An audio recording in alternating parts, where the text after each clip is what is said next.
Leonardo Esteban Fossati Fernández, ¿cómo te va, antropólogo e Indamais? No, estaba acá esperando que vos terminaras la ronda de saludo tranquilo, así que si querés saludar a alguien más, aprovechá. No, no, no, para los que me estén mirando, para doña Lisa, para don Gutiérrez, ¿Cómo doña anda? Josefa, doña Josefina y todos los que nos están mirando allá de Tacuarembó, de Rivera, de Rocha, que hay gente mirando. ¿Cómo Cómo anda? anda la bandeja ahí? ¿Cómo anda la banda? Anda bien, todo bajo control. Está frío como camisa de vidrio, ¿eh? Frío como... ¿De dónde sacás lo dicho eso vos? ¿Cómo era que hoy estábamos hablando? ¿Cómo era el del babó, el del caracol? Gasterópodo. El Eso no, gasterópodo. eso no es un dicho, eso es No, es un nombre científico, gasterópodo. no. Sí. Me gustaría dos cosas primero antes que empezar. Este, la primera, decirte que la entrevista fue a Jerónimo Sena y a Zoe Martínez. Zoe Martínez, Jerónimo Sena Los dos lo estudiantes del tenía. Java que le hicieron la entrevista ahí en el programa.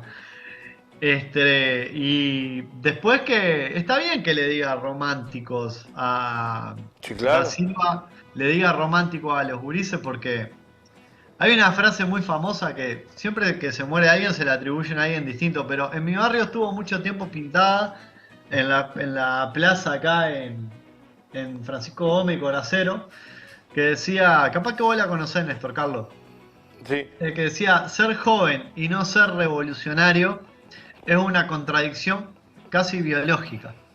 sí, claro. Y, y recordarle a este muchacho Da Silva, que es senador de la República, ¿verdad?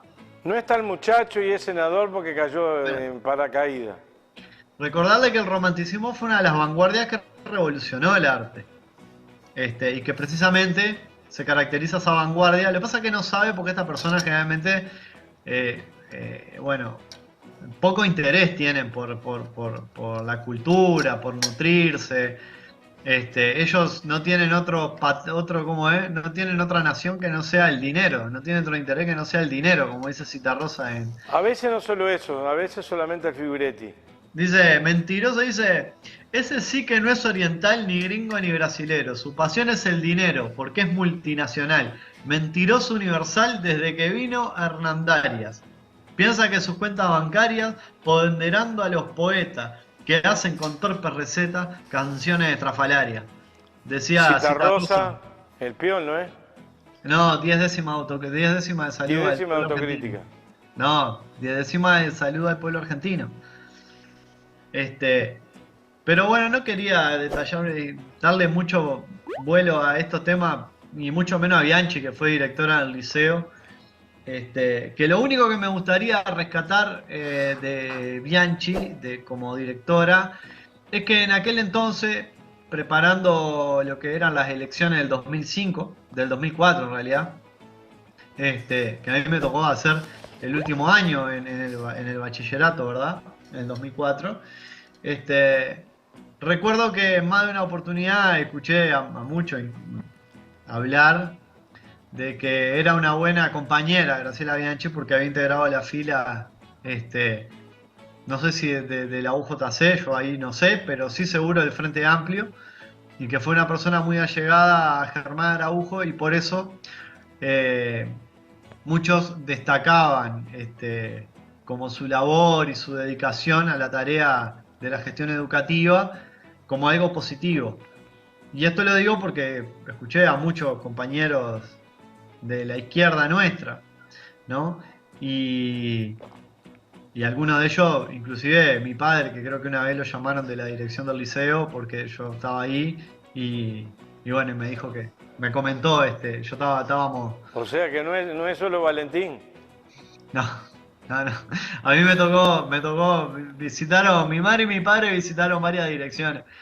Bueno, Este, yo no sé si varias, pero yo dos visité. este, pero eso es importante, vos utilizaste un par de veces el concepto de la vigilancia, y que tiene que ver con muchas veces trabajar en detectar a tiempo esta gente que la tenemos, que muchas veces, y lo traigo con el ejemplo de Robert Silva. Recuerdo cuando empezaron las elecciones, las últimas elecciones, todo el mundo veía a Robert Silva como candidato a vicepresidente del Partido Colorado, todo el mundo no, mucha gente dentro de la izquierda, como un potencial aliado. Y más de uno le tiró flores y rosa. Miren a Robert Silva ahora donde está, ¿no? Nada más que ni nada menos que jugando el papel que jugó Sanguinetti en el año 72, ¿no? Respecto a la educación. Y ya con esto me meto en el tema que quería conversar hoy, de por qué la hazaña con la educación, ¿verdad?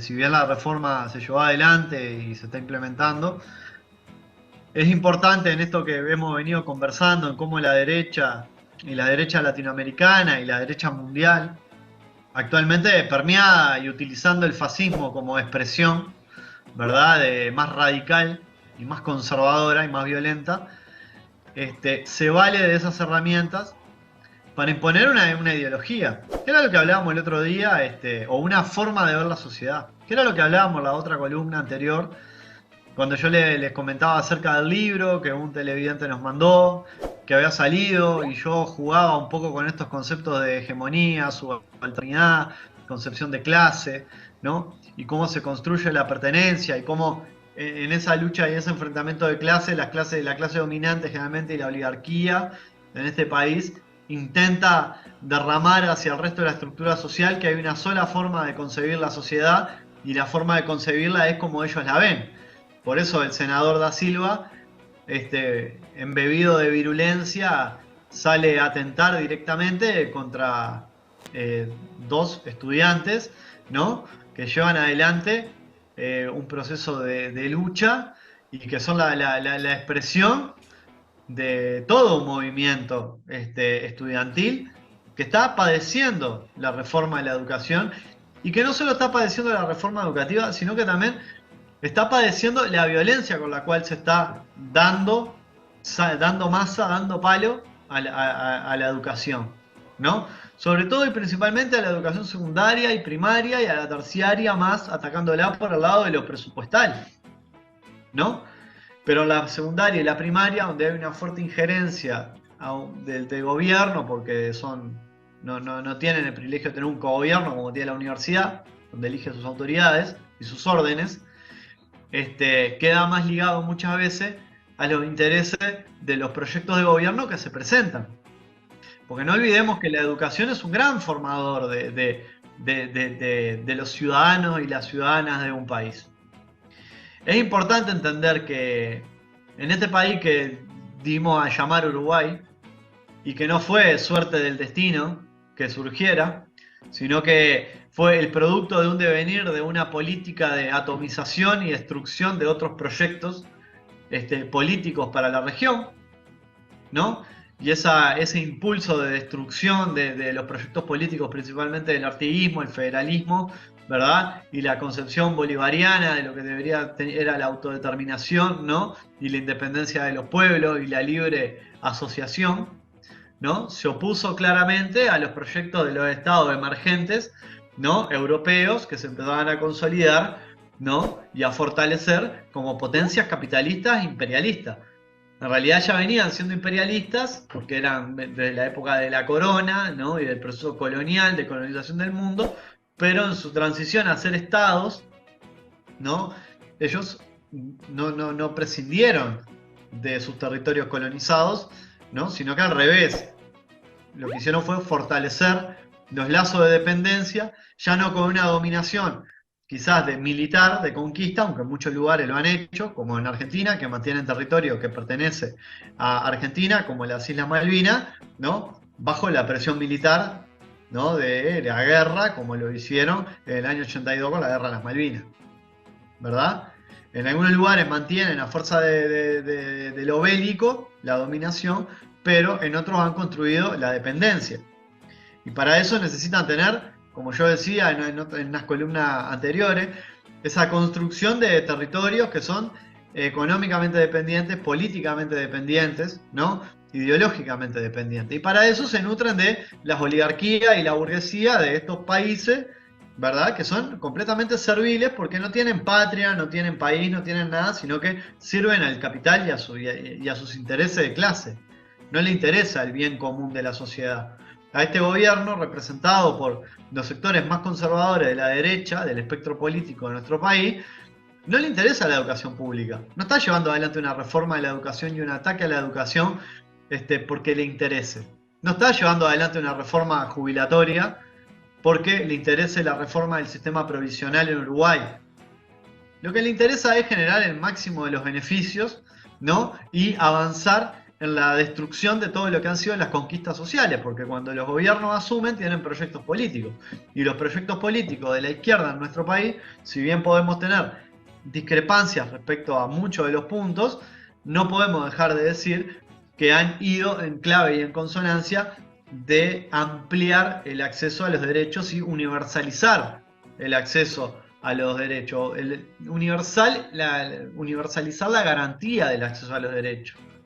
Y eso se puede ver en una reforma de la salud pública, ¿verdad? Que generó un sistema de salud robusto, importante, que pudo asumir la pandemia. No fue el gobierno que gestionó la pandemia, sino la infraestructura del gobierno actual, sino la infraestructura que quedó montada.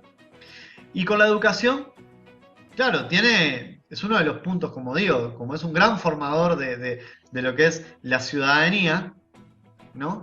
Siempre tiene sus puntos álgidos de las discusiones, donde contravienen los proyectos políticos, ¿no? No solo de los gobiernos de turno, sino también de las sociedades que se expresan, ¿no? En sus distintas representaciones, como los sindicatos de la enseñanza.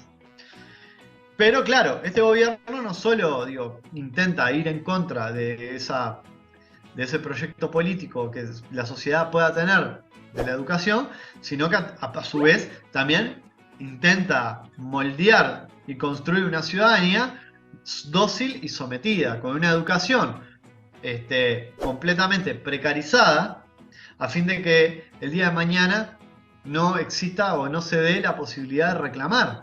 Porque un pueblo que está, una población o una sociedad que está con la panza vacía, que está atravesada por una educación completamente precaria, ¿verdad?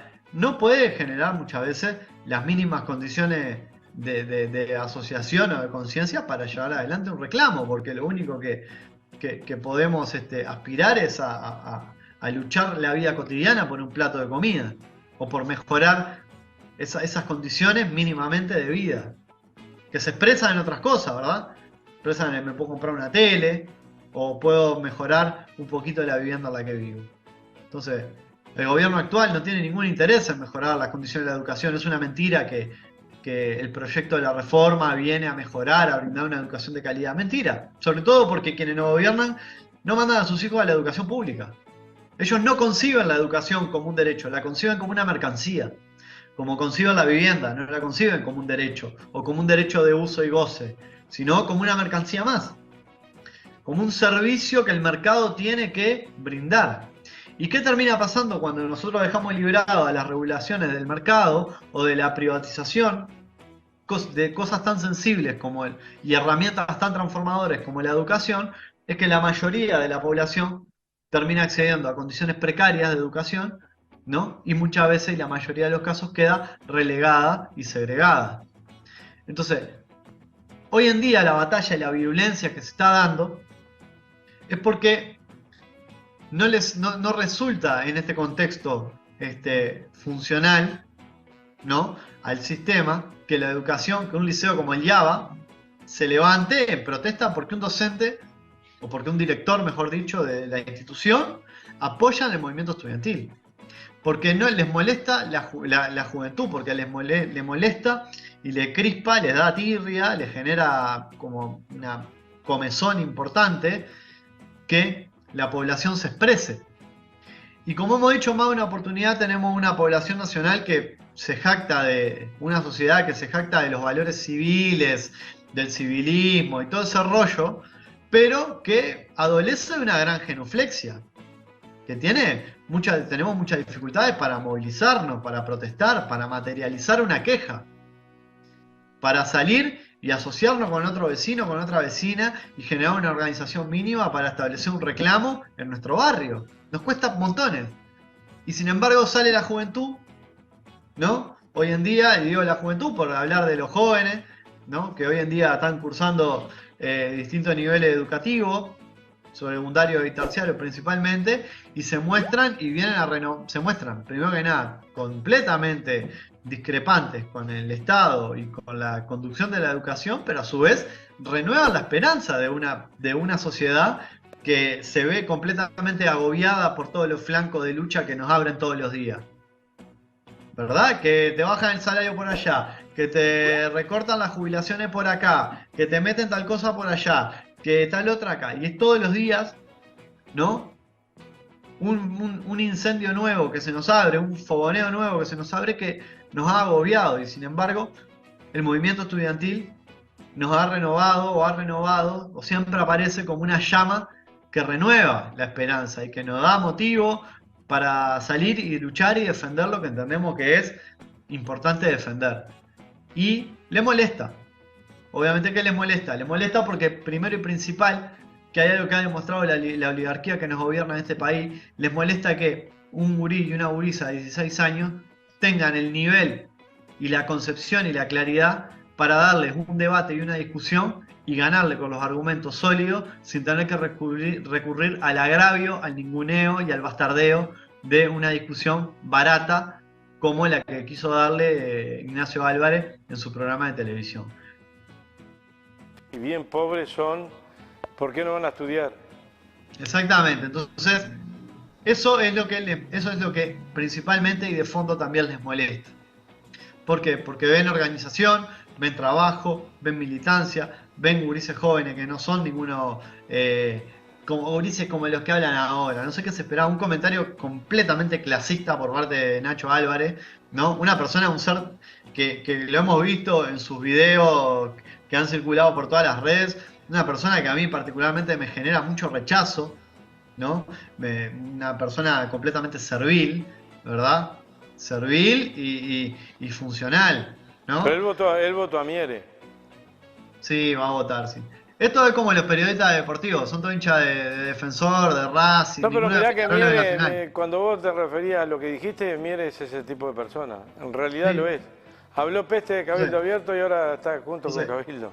Lo que les planteo, y con esto me voy yendo, y dejo a Aníbal, que ya veo que se conectó, es que no podemos perder de vista que la batalla que se está dando contra el ataque a la educación y a los estudiantes organizados, no solamente es una forma de ir contra natura de lo que es el movimiento social, en el uso legítimo de sus derechos de poder reclamar y reivindicar lo que entienden justo, sino que del otro lado nos están dejando en evidencia, o está quedando en evidencia, la clase, ¿no?, de gobierno que tenemos y sus representantes, y el bajísimo nivel que hay, ¿no?, que evidentemente termina siendo más preocupante, ¿no?, en el sentido de decir, bueno, si esta es la gente que sale a contestar a un reclamo válido en estos términos, no quiero ni pensar, ¿no?, cuál habrá sido o cuál va a ser el futuro del proyecto país que van a plantear los 2 años que le queden de gobierno.